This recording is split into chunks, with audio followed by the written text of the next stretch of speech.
क्या ख्याल है, आज आपको best qualities of a teacher बता दूं फिर? जी।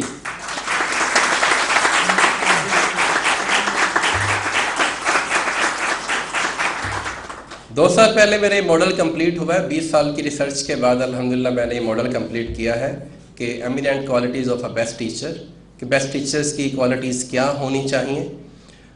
क्योंकि इसके पीछे एक स्टोरी है। मैं एक डेफिनेशन को बड़ा लाइक करता था। A teacher has a capacity to inspire others और inspire the student to dream more, to learn more, to do more, to become more.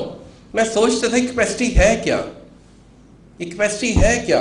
Capacity से मुराद ये 12 क्वालिटीज़ हैं जिसे बच्चा या इंसान या आपके कीप के जो गिरदोनवा के लोगों इंस्पायर होते हैं। वो 12 क्वालिटीज़ क्या हैं जो लोगों को इंस्पायर करती हैं टू ड्रीम मोर के लिए, टू लर्न मोर के लिए, टू बिकम मोर के लिए।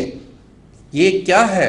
नंबर 1 कि आपको बेस्ट इन कैरेक्टर होना चाहिए, आपको रोल मॉडल होना चाहिए, आप जो कहते हैं वो करते हों, तजाद नहीं होना चाहिए आपकी सेइंग और डूइंग के अंदर। जिस शख्स की सेइंग और डूइंग में तजाद है, जिसके वर्ड्स और एक्शन में तजाद है, वो बेस्ट इन कैरेक्टर नहीं है, वो रोल मॉडल नहीं बन सकता। नंबर 2, उसे पैशनेट होना चाहिए, उसका प्रोफेशन और पैशन एक होना चाहिए, टीचिंग को अपना पैशन समझ के वो जिंदगी गुजार रहा हो। नंबर 3, बेस्ट कम्युनिकेटर होना चाहिए उसको। बेस्ट कम्युनिकेटर होगा, उसे पता होगा कि नॉलेज को कैसे इंपार्ट करना है, वो बच्चों के लेवल पे जाके पढ़ाना जानता हो, जिस क्लास में जाए उतनी ही सादा और आसान बात करे और तमाम क्लास के लोगों को पता चल जाए कि मुझे ये पढ़ाया गया है। चौथी चीज, उसे अपने सब्जेक्ट के ऊपर कमांड भी होनी चाहिए, वो नॉलेजेबल हो, वो सीखने सिखाने पे यकीन रखता हो। बाज़ टीचर जो बगैर नॉलेज के आके खड़े हो जाते हैं, ये तैयारी के बगैर खड़े होते हैं, वो फिर क्वेश्चन से डरते हैं, बच्चों को डांटते भी सवाल क्यों पूछ लिया। अच्छा टीचर हमेशा क्वेश्चंस को अप्रिशिएट करेगा। नंबर 5, सोशल जीनियस हो, उसे बच्चों को अपना बनाना आता हो, उसे प्यार करना और प्यार लेना दोनों आते हैं, वो मिलनसार होता है, वो सोशल जीनियस होता है। उसके आने से बच्चे खुश हो जाते हैं और उसके जाने से बच्चे उदास होते हैं। निशानी है अच्छे टीचर की। नंबर 6 क्या है? वो साइकोलॉजिस्ट होता है, वो बच्चों की साइकी को अंडरस्टैंड करता है। जैसे मैम मुनज़्ज़र ने भी बात कही कि हर बच्चे को समझना है, हर बच्चे के माइंड को रीड करना है। और फिर नंबर 7 क्या है? एम सेटर।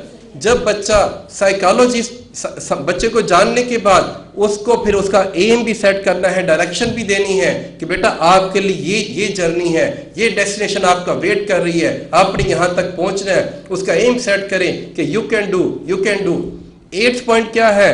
वो पॉजिटिव लर्निंग एटीट्यूड के साथ जिंदगी गुजारता है, वो रोज कुछ नया सीखता है और सिखाता है और बच्चों को भी कहता है कि सीखने वाले बनो, ट्रू लर्नर बने।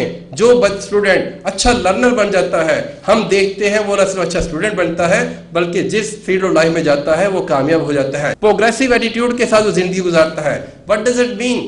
वो आगे बढ़ने पे यकीन रखता है। वह ना सिर्फ टीचर खुद आगे बढ़ता है बल्कि अपने बच्चों को भी आगे बढ़ने के लिए तैयार करता है। Keep it up, keep it up, keep it up, you can do, you can do. ये भी करना है, ये भी करना है।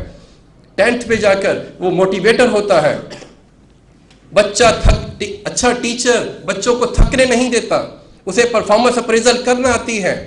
बच्चे की थकन उतारना उसके लिए 2 मिनट का काम भी नहीं होता। मोटिवेटर का मतलब ही है कि मोटिवेट करना, बकअप करना। जब काम हो जाए तो बेहतरीन परफॉर्मेंस अप्रेजल भी होनी चाहिए। नंबर 11, वो डिसिप्लिन होता है, वो डिसिप्लिन होता है, वो डिसिप्लिन होता है। वो बच्चों के सामने रोल मॉडल बन के खड़ा होता है कि बेटा डिसिप्लिन ये होता है।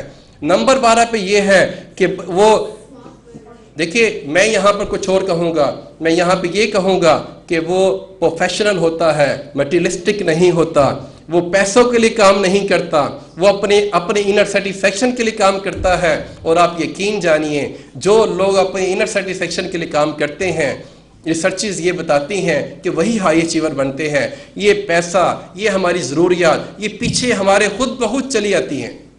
ये 12 क्वालिटीज़ हैं जो एक अच्छे टीचर में होनी चाहिए।